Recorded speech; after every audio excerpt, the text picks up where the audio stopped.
राजा साहब, सबसे पहले आज जो 254 आर्टिकल की बार बार बात हुई कि भाई ये जो मैंने आर्टिकल निकाला था कि हमारे लोगों को भी समझ में आ जाए कि इसका क्यों जिक्र किया जा रहा है। आर्टिकल 254 कहता है कि अगर कोई आईनी काम मुकर्ररा मुद्दत में मुकम्मल नहीं किया जाता तो मुकर्ररा मुद्दत के बाद भी इस काम को करना गैर कानूनी होगा, और गालिबन इसी चीज का सहारा ले रहे हैं जो कहते हैं कि जी आईनी मौजूद है बीच में गुंजाइश जिसके बेसिस पे इलेक्शन को कुछ वक्त के लिए मुलतवी किया जा सकता है।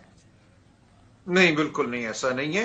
देखिए, आइन का आर्टिकल 254 ये कहता है कि अगर कोई काम जो एक मुद्दत में करना था आईनी तौर पे उस मुद्दत में नहीं हुआ किसी वजह से, तो जब भी उसको आप करेंगे वो गैर कानूनी नहीं तस्वुर होगा। ये नहीं तस्वुर होगा कि वो काम हुआ ही नहीं या वो काम कलअदम है।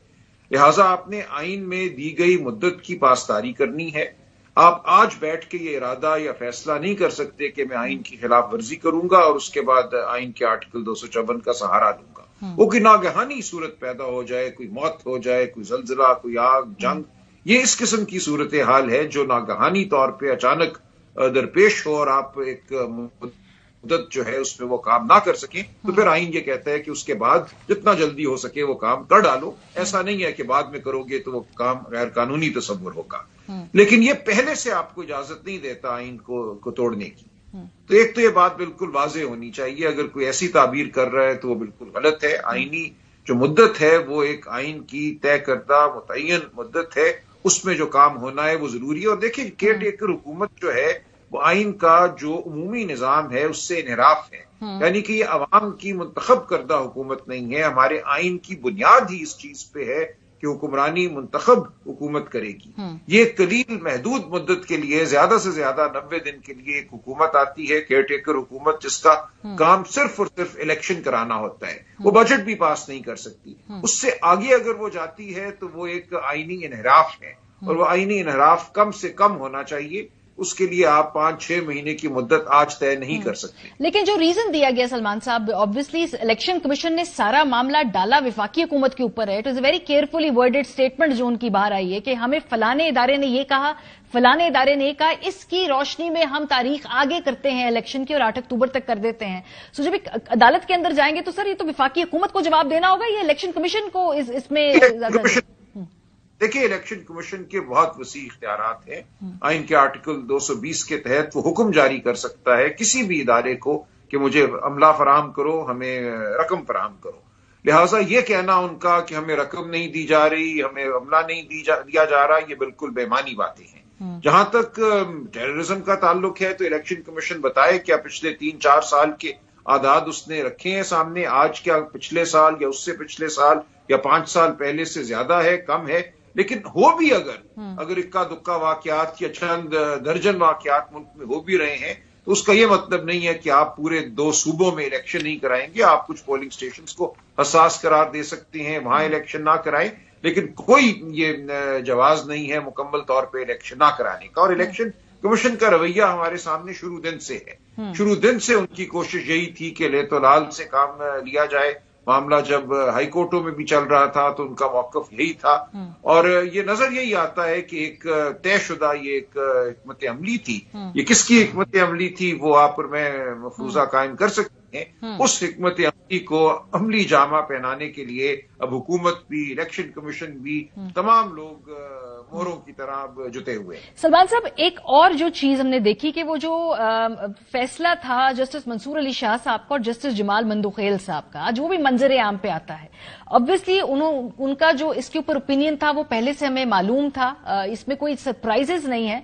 लेकिन क्या ये जो टाइमिंग है, क्या इसको हम टाइमिंग के ऊपर सवाल उठ सकता है कि भाई आज ये तफसीली फैसला जारी हुआ, या ये रूटीन है, हो जाता है, ऐसे ही होता है, अदालत ऐसे ही काम करती है? इस बारे में मैं कुछ नहीं कह सकता। फैसला उनका कब लिखा गया, बिल्कुल मुमकिन है कि वो पहले ना लिखा गया हो, अभी लिखा गया हो। लिहाजा ये मेरी नजर में कोई बहुत बड़ा मामला नहीं है। देखिए, जिस फैसले में जो कहा गया है वो अहम है। उसमें उन्होंने ये कहा कि ये 4-3 की अक्सरियत से 1 मार्च को मामला जो है वो डिसमिस हो गया था। पिटिशन जो थी वो कबूल नहीं हुई थी। جبکہ آج تک ہم یہی سمجھتے رہے ہیں اور باقی جج صاحبان جو اس بینچ میں تھے ان کا یہ خیال تھا کہ 3-2 سے منظور ہو گئی تھی پٹیشن۔ اب ایک معاملہ کھڑا ہو گیا ہے، میری اس بارے میں بہت واضح رائے ہے لیکن وہ ضروری نہیں ہے کہ اس کو بیان کروں۔ یہ معاملہ بھی اب سپریم کورٹ ہی نے طے کرنا ہے کہ کیا پچھلا فیصلہ 4-3 کا تھا یا 3-2 کا تھا، جو بینچ ریکانسٹیٹیوٹ ہوا وہ کیا 5 ممبر بینچ تھا یا وہ 7 ممبر بینچ تھا جس کے 2 ممبران اس ریکانسٹیٹیوشن کے بعد بھی بینچ کا حصہ رہے۔ یہ تمام معاملات اس وقت بینچ بیٹھا ہوا ہے 5 ممبر بینچ، وہ بھی طے کر سکتا ہے، وہ پچھلے فیصلے کی تشریح تعبیر کر سکتا ہے۔ سپریم کورٹ، اعلیٰ عدالتیں روز یہ کرتی ہیں کہ ماضی کے فیصلوں کو کی تعبیر کرتی ہیں، یا چیف جسٹس صاحب اگر مناسب سمجھے تو ایک فل کورٹ تشکیل دے سکتے ہیں۔ دیکھیں معاملہ یہاں پہ آئین سے وفاداری کا ہے، آئین پر عمل کرنے کا۔ کوئی جج یہ نہیں کہے گا کہ آئین کی جو 90 دن کی مدت ہے اس کو بھول جاؤ، ختم کر دو۔ زیادہ سے زیادہ جو ایک سوال اٹھا تھا جسٹس اطہر براللہ نے اٹھایا تھا کہ کیا تحلیل اسمبلیوں کی قانونی تھی؟ اگر وہ فرض کریں بات مان لی جاتی ہے کہ تحلیل قانونی نہیں تھی تو کیا ہوگا؟ پی ٹی آئی کی حکومتیں پنجاب اور کے پی میں واپس آ جائیں گی۔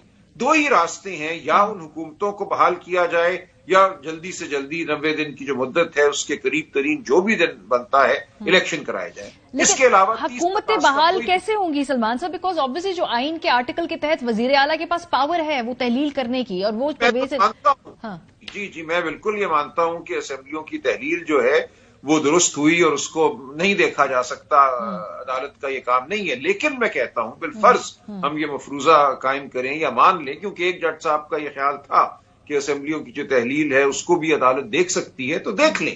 میں یہی کہہ رہا ہوں کہ نتیجہ کیا ہوگا، 2 ہی نتائج ممکن ہیں، یا عدالت کہے گی کہ اسمبلی کی تحلیل ٹھیک تھی یا ہم اس کو دیکھ ہی نہیں سکتے، یہ نان جسٹیشیبل معاملہ ہے، ہمارے دائرہ اختیار سے باہر ہے، آپ الیکشن کرائیے، یا عدالت یہ کہے گی کہ اسمبلی کی تحلیل ٹھیک نہیں تھی۔ اس صورت میں دونوں اسمبلیاں بحال ہو جائیں گی، دونوں حکومتیں بحال ہو جائیں گی۔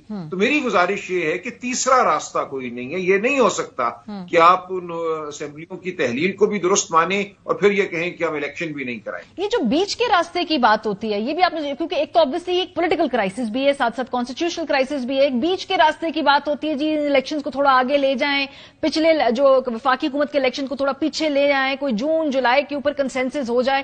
پتہ نہیں یہ ہوگا نہیں ہوگا پولیٹیکلی، لیکن اس کے لیے کوئی قانونی گنجائش ہے سر ویسے، یا یہ ایک خواہش ہو سکتی؟ ایک قانونی گنجائش تو نہیں تھی، 90 دن میں ہونا تھا، 90 دن کی مدت اب ظاہر ہے کہ اس میں الیکشن نہیں ہو سکتا، اس سے تو آگے ہمیں جانا ہی ہے۔ مسئلے کو اور صورتحال کو حل کرنے کے لیے ایک طرح کا یہ کہ کمپرومائز ہوگا، میری نظر میں مکمل طور پہ آئینی نہیں ہوگا، لیکن اگر وفاقی حکومت یہ کہتی ہے کہ ہم تیار ہیں، وفاقی اسمبلی پارلیمان نیشنل اسمبلی کو ہم ڈیزالو کرتے ہیں اور الیکشن جو ہیں وہ جولائی میں کرا لیے جائیں، اور الیکشن کمیشن کو یہ تجویز دی جاتی ہے اور سپریم کورٹ کو بتایا جاتا ہے کہ اس صورتحال میں یہ موضوع ہوگا، اور سپریم کورٹ اگر مان جاتی ہے تو یہ کیا جا سکتا ہے۔ لیکن آئینی صورتحال تو یہی ہے کہ 90 دن میں الیکشن ہونے چاہیے، اور اگر اس حد سے تجاوز ہونا ہے تو وہ کم سے کم تجاوز ہونا چاہیے۔ بہت شکریہ سلمان اکرم راجہ صاحب ہمارے ساتھ موجود تھے، لیکن obviously خالی قانونی مسئلہ نہیں ہے، اس کے بڑی ہی ایک سیاسی پہلو بھی ہے۔